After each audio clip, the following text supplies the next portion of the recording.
Hi, and welcome to the Journey to Happy podcast. This is a podcast about self introspection, self growth, mindfulness, life coaching, and all things related to the mind as we become the CEO of our own life. That's right. In here, we all become promoted to CEOs. Join me for weekly episodes on mindset tips, motivational stories, and of course, mindfulness based tools that will help us grow our confidence, grow our compassion, our zen, and our focus. I am a recovered self sabotager, a recovered anxiety junkie, and I can promise you that in here I am devoting all of my best mindset tips and shifts to help you get rid of all the elements of your mind that come to stand on the way of you and happiness, you and your full potential. So I am so excited that we're connecting. I am Olga. I am a retired social worker and now life coach, a mindset coach, a wife, blissfully a mother, and I am also your host. Thanks for joining me. See you inside.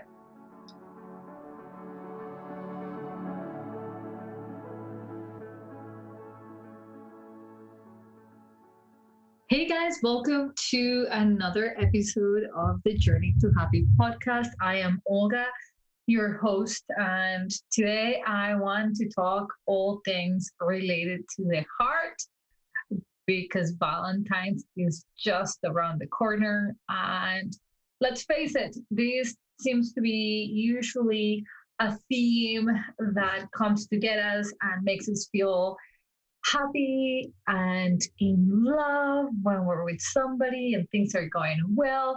But it's also the time where single people feel lonely and a bit of despair, wondering when is it that they will find their Valentine. And of course, all the marketing comes out and makes us really feel the need of that partner. But in view of being the month of the heart and celebrating relationships, I wanted to share with you guys that my mom and dad celebrated their 50th anniversary on January 5th. So just a bit over a month ago, we were celebrating that my mom and dad got married 50 years ago.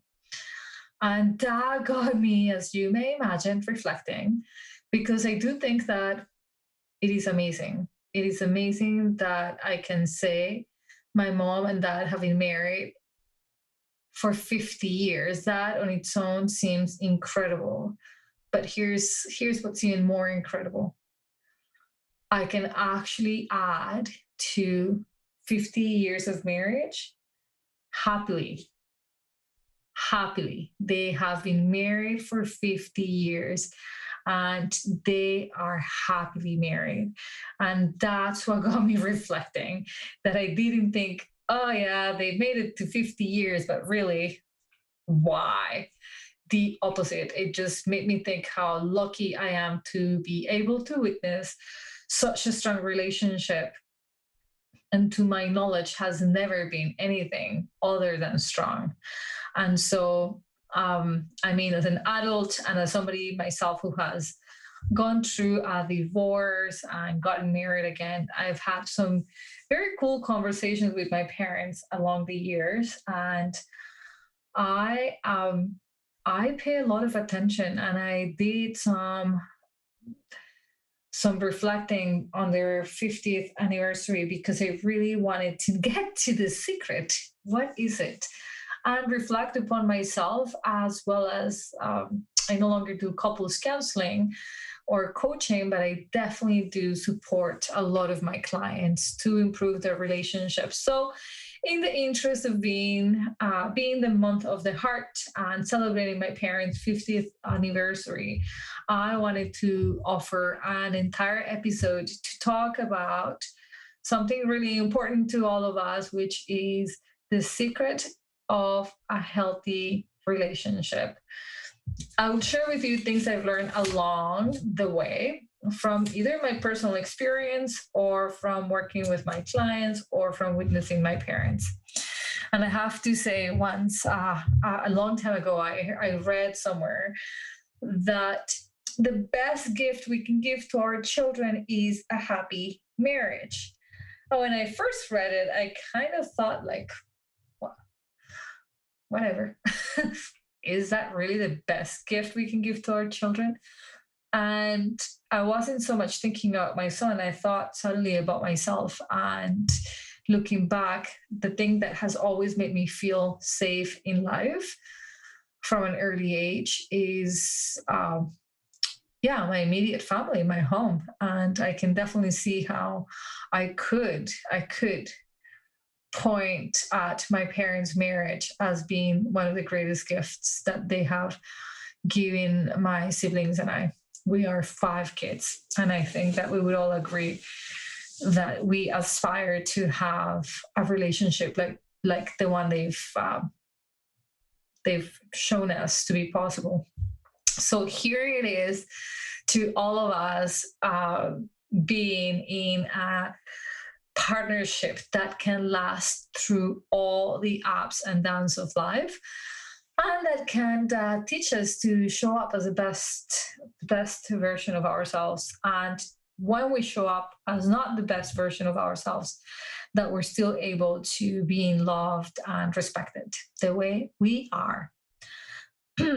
So I kind of compiled some of the thoughts that I had about what I've observed and what I've seen in my personal life, in my personal marriage, and obviously in coaching.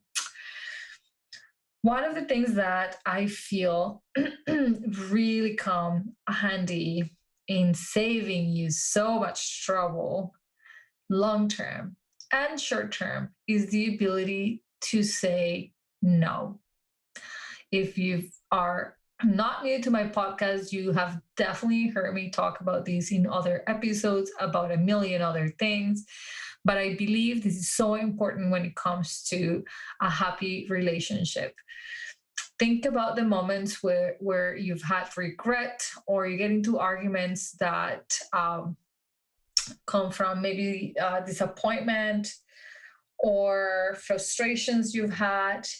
Almost always we can link it back to a time when we said yes, but really we meant to say no all along because we didn't want to go there, or we didn't really agree on doing this one plan, or we didn't really want to buy this one thing or eat this for supper. But we were too shy, too self conscious, too lazy to say no. And I do mean lazy. I know a lot of my clients, and I have been a victim of this myself. I get lazy to have a disagreement. And so I just rather go with the what I think is the flow by completely ignoring the fact that I really meant to say no and I said yes. And long term, this brings so much more issues than you think.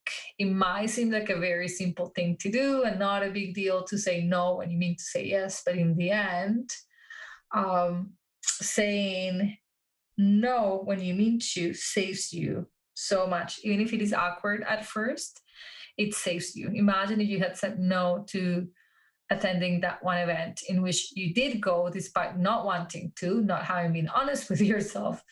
And as a result, you had a long face the whole time, and then your partner was mad at you, and something went on that didn't really need to happen had you been able to say no. And that is for a variety of things, not just events, but in general. Just no, I don't feel like it. Can we do this again later? Can this be done some other time? Saying no usually is a really healthy skill to have. Obviously, when you mean to say no, not just say no because of the fun of saying no, but being able to establish that boundary is very important for your relationship itself and obviously with your special person. When I think about my mom and dad and I think about what has been so successful in their marriage, there's always one thing that I keep coming back to. My mom and dad are like water and oil. They're two complete different personalities. What most people say about personalities being different or this different is, well, it cannot work. Because I think that we have this fear of being different and we want our partner to be identical to us. So if we like playing soccer, we want soccer to be the thing that our partner likes doing. And if we like dancing, we definitely want our partner to dance, or else we feel threatened by maybe he's going to find somebody who does like dancing, or maybe, right? Like our mind goes to funny places. So I would say, I would start by saying my mom and dad are both incredibly confident people. And I think they know exactly what they like and what they do not like. And you know what? They like each other, even though they're complete opposites. So my mom will be the shyest person you will meet. Super shy. She would rather not speak in public ever. And if she has to, her voice sort of like cuts and shakes a bit. Whereas my dad was in acting, in theater. He loves to speak in public. He's a public speaker himself. Any opportunity to be the center of attention, he will grab and no questions asked. Loves it. My dad is been doing sports my entire existence since my oldest brother was born. He decided he was not going to smoke ever again and that he was going to be running every day or biking. And to this date, my dad is 73 years old or 72 years old, and he runs every single morning or bikes. And he doesn't just run 2 kilometers. Until last year, he was racing half marathons. So, really, just an athlete. My mom, on the other hand, you cannot even force her to go for a walk. She has zero interest in sports. My dad is not a faithful man in the sense of having a faith. He's a very faithful man to my mom, but he does not have a faith. He does not believe in any particular religion or in God. He thinks he has very specific views on religion. And my mom was raised hardcore Catholic, and she very much believes in her faith, and she is a practicing Catholic. The list goes on. My dad is liberal, like politically, he is 100% liberal. My mom is 100% conservative. I can continue to point at differences of personalities, of views, and just who they are as individuals could not be more different. And yet they raise 5 children. And they are madly in love with each other. And I tell you the thing that they've taught me the most: acceptance and embracing differences. I have not once heard my mom trying to convince my dad to go shopping with her or to go to church. Like I've never heard my dad be upset at my mom because she doesn't want to go for a run with him. There is such a deep respect of who they are as individuals that they admire each other without the need to make each other become one and the same. And let's just do all things together. That's not to say they don't spend a lot of time together. They love reading, so they actually read books together. My dad reads them out loud while my mom is um, um, kneading something with her hands, or making, my mom paints or doing something like that with her hands. They are always doing things like that. They play a lot of board games together. They love gardening together. They do have many things in common, but their main personalities have very significant differences. And they respect that. They see the wealth in that they never saw it a problem raising us in a home where one person was completely Catholic and the other one not at all. In fact, they thought there was wealth in raising us, viewing both of these streams, and then encourage us to have conversations and to ask questions. In my home, we were encouraged to debate. Obviously, my mom is a lawyer; she always won any debate with my dad or with anyone. But uh, that was what was normal in my home. We disagree. Let's hear both points of views. And most times, as you may imagine, we would just agree to disagree. And so I think that that is probably the greatest gift my parents have given me, is to not want to make everybody feel or behave the same, but to really stop and see wealth in the differences that everybody brings to the table. And of course, this has been very helpful for me in my marriage. I am a bit different from my husband in many ways, and I always go back to what this one teaching. So I encourage you to not see the differences with your partner as something that is going to break you, but something that challenges you to grow in your understanding of differences. And if you can see the benefit of having a household, a home, a couple, a team that has a variety of strengths, how amazing is that? If you can really see it as gifts, that you will stop minimizing or wanting to change somebody. Another thing I've had to work on myself, which I think is really building of a healthy dynamic in a relationship, is being open to receiving compliments. I cannot tell you how many times my husband would tell me I look great on something, and I would immediately make fun or make a joke or just say, "You're crazy. That's not true." Just completely dismiss the compliment. So I don't know if you're anything like me, and you're probably wondering at times, how come my partner never gives me a compliment? I promise you, they probably used to, and you turned them down so much with the compliments that they kind of just learned that you didn't like that.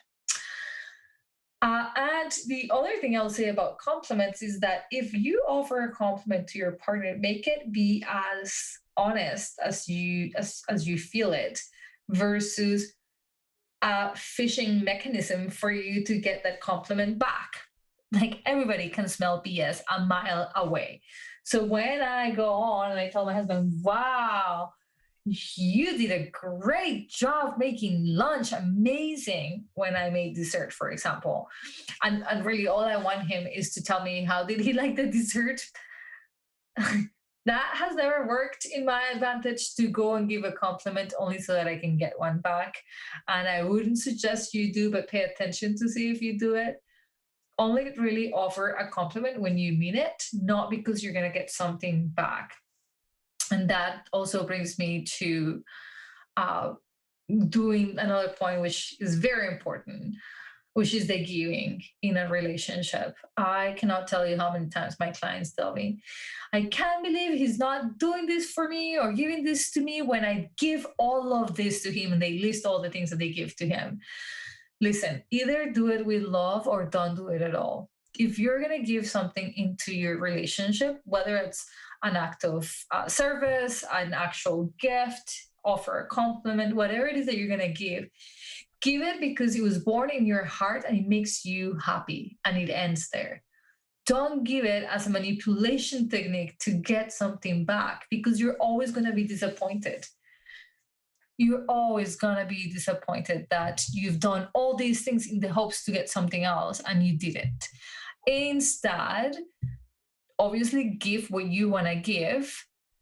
And if you have a need to receive something back, then ask for it, and directly. My husband is now used to me saying, like, "I need a hug right now," or "I need space. I need to think about things. I need to just be left alone." Or I need a coffee. Can you get me a coffee? Or I really need to nap today. Can you watch Mateo?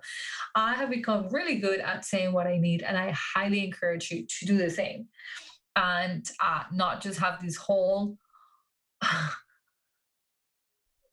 amazing plan to do something so that you could potentially receive what you want. Honestly, that doesn't work. And especially if you were dating a man, the easiest thing to do is to tell him exactly what you need. Spell it out directly. A lot less disappointments and trouble along the way, and you will get likely exactly what you want and need.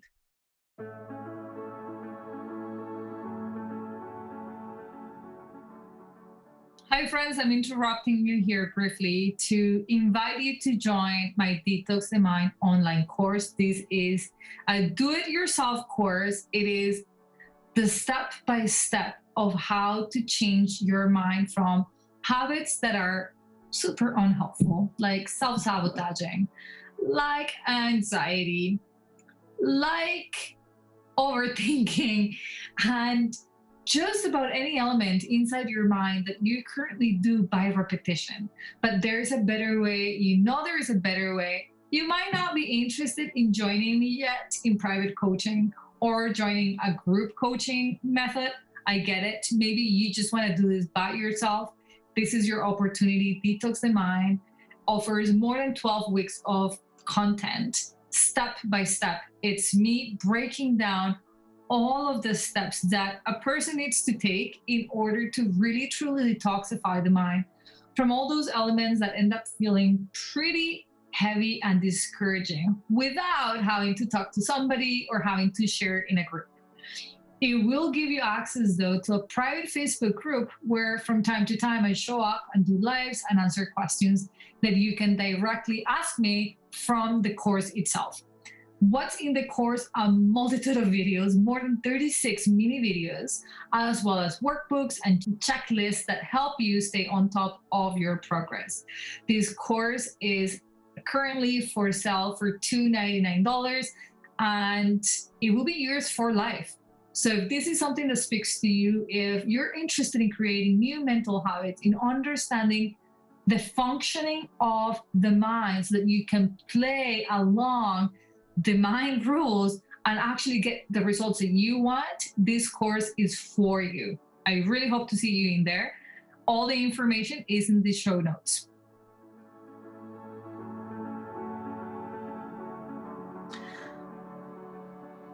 Ooh, another big one is never respond from a place of what you think they need to hear from you or they want from you. This is a big one that I see specifically my clients who have a bit of anxiety do more often than other clients. And that's when you don't behave necessarily authentically based on how you're feeling, but you behave thinking of what will get you the least amount of rejection or how you would disappoint this person the least. So my clients would then imagine that they know what their husband needs or what they would say or what they want my client to say, and they behave that way. And turns out that maybe their husband didn't need that or didn't want that, and so they don't respond the way my client is now expecting to get a response, and then there's this big disappointment. Stop imagining what your partner needs or what you think will get you the least amount of rejection and start acting based on your conviction and what feels good for you. And if you really want to surprise or please your partner, ask them, what do they need from you? What do they want from you? What will be, if you truly are that open to saying, okay, it doesn't really matter to me what I do today, whether that's dedicating my day to helping you with this project or going to the spa with my friends.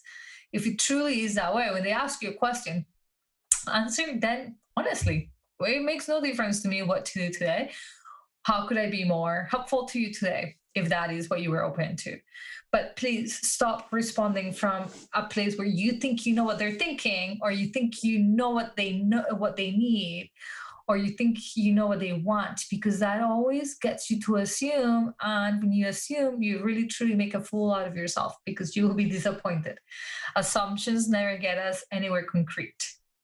You've heard this one before: choose your battles. Choose your battles. And what I mean by this is own responsibility for what belongs to you and cut complete responsibility for what doesn't. I've been giving this example to so many of my clients.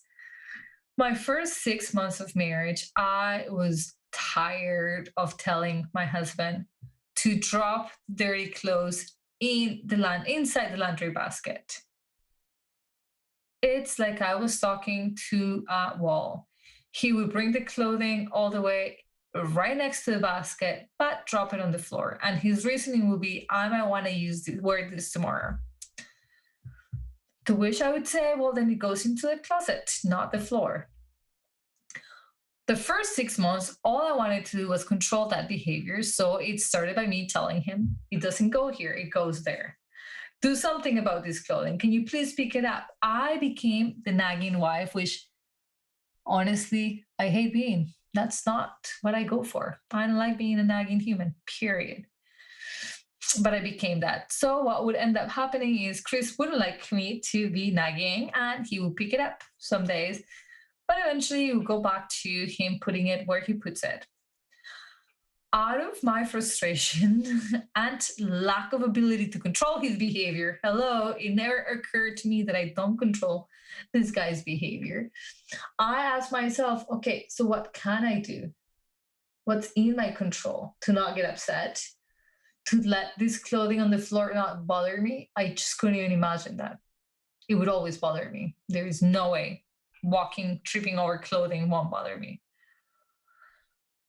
So I chose my battles. That was not a battle worth fighting. That was not a thing worth, going to war for my husband to change something.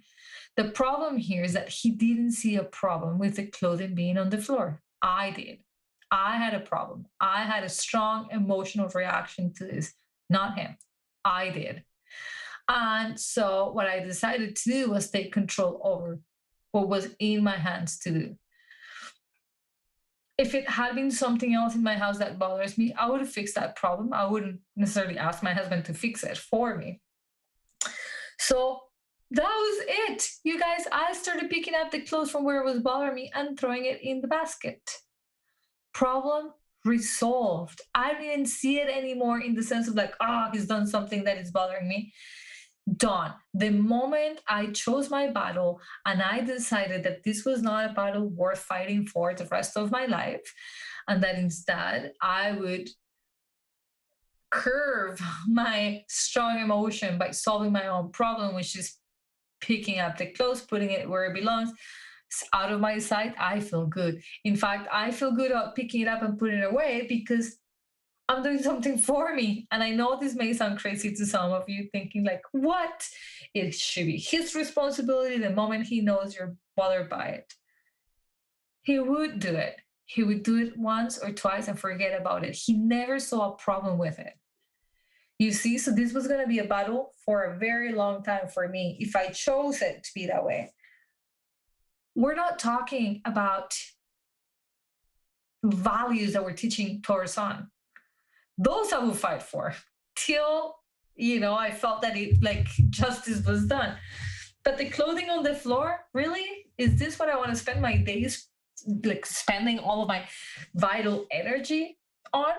No. So I pick up those clothes and that's what I do. And I do it for my own mental sake because it makes me feel better. So that's what I mean by choosing your battles and then adding responsibility to what belongs to you versus what belongs and not giving in to what doesn't belong to you.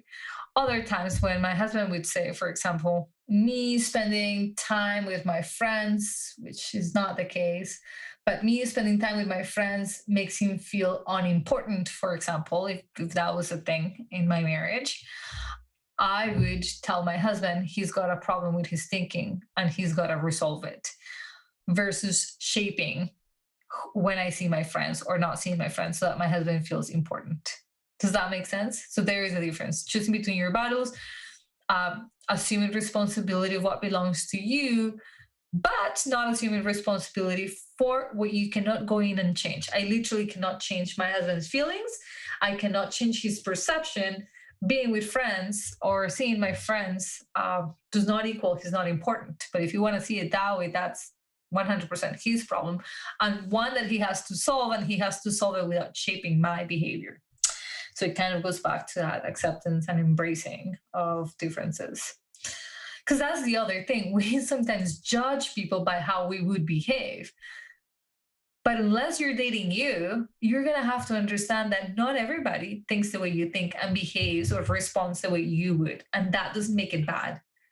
That just makes them who they are. This is the other thing I feel is very crucial to a happy, healthy relationship.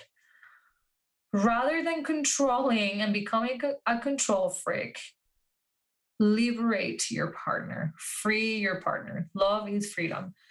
And I'm not saying like, ooh, you get to do whatever you want, whenever you want to, with whoever you want to. That's not the freedom I'm talking about. But the freedom of deciding what they like, what they don't like, what they want to do today versus not do today. We all love being in a relationship where we feel free. One of the things that was crucial for me when selecting a boyfriend or a husband was being able to feel that I could soar if I wanted to, that I could fly as high as my little heart desired, without somebody feeling the need to control anything in my life. And while I did marry somebody who's incredibly opinionated, I am free to grow, to expand, to move, to do whatever I want.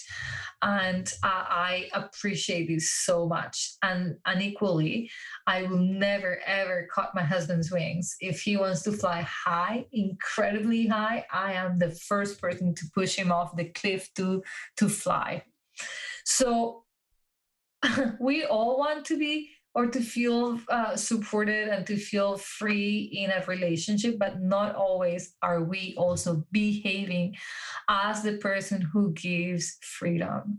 So, in that point, I'm just going to ask you, what kind of partner are you? Are you the kind of partner who wants to control, who wants to know exactly every move and why and how, who wants to control what your partner wears and how they cut their hair and whether or not they have a beard and whether or not they see what friends and what do they do with those friends and what time they can come home? Or are you the kind of person who is understanding, supporting, and who believes in giving freedom to people, because in the end they'll do what they want, and so much better to know that they're in the relationship that supports them to do what they want.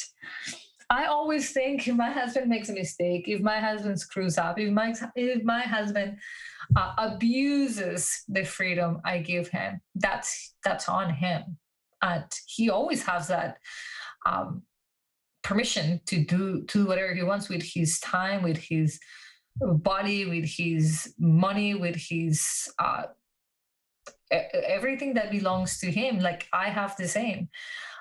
So almost when you love from a place of freedom,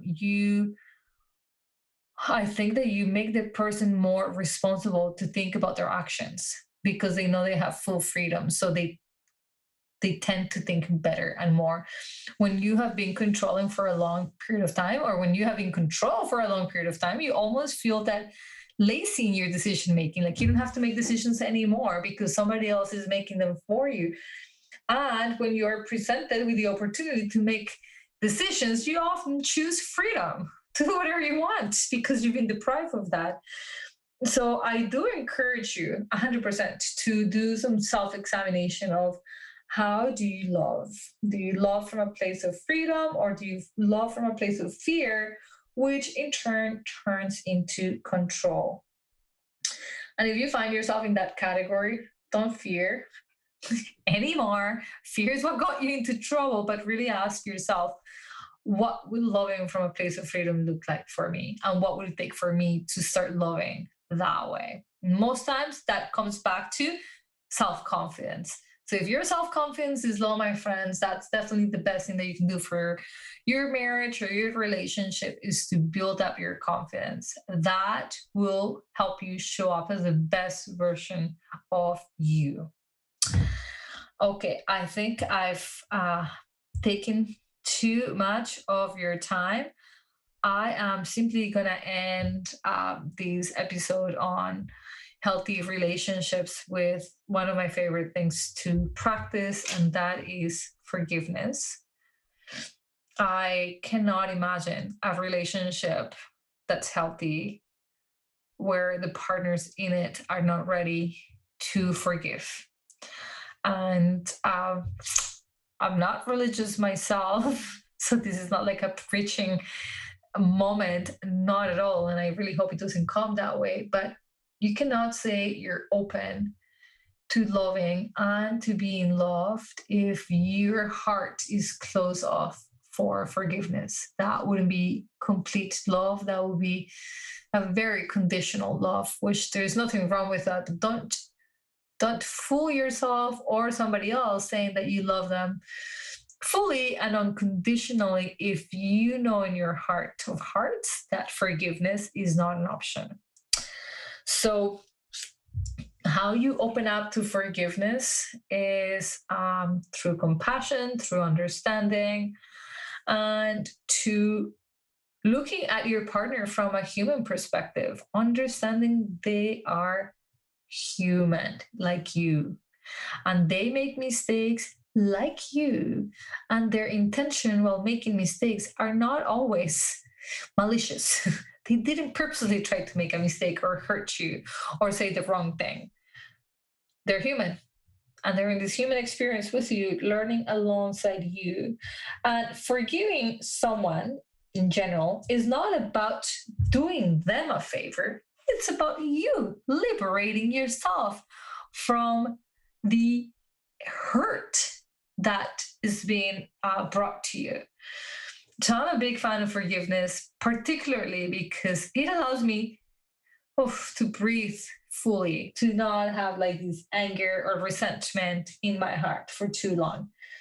So, whenever possible, do your work, do whatever it takes on your end to truly be able to forgive because you deserve it. It's not about what they deserve, it's about what you deserve. You carry the opposite of forgiveness when you're not forgiving. It's your body that's carrying that energy, the weight of that, not forgiving, not forgiveness. And if you've ever been stuck trying to forgive and not quite open, you know that's heavy. So, not worth it. Not worth getting sick over that. Not worth feeling frustrated for too long if the answer is in your hands to forgive. All right. I hope you found this helpful conversation for Valentine's Day. Maybe grab one of these things that you want to implement into your relationship. Maybe grab two. Maybe you are already doing all of them. And then I take my hat off to you. That's amazing. I would love to hear from you guys. So if you do take one of these points and try to implement it, reach out to me, come into my Olga's That Way Instagram page. Talk to me, tell me what you're implementing. I am happy to follow along your journey in your relationship. And of course, I wish you nothing but a really, really loving, respectful, loving relationship. And if you're not in one yet, I wish for you for one to come as soon as that perfect person is ready to meet you. All right. From my heart to yours, namaste. May you be healthy and safe and happy. And I'll see you next week.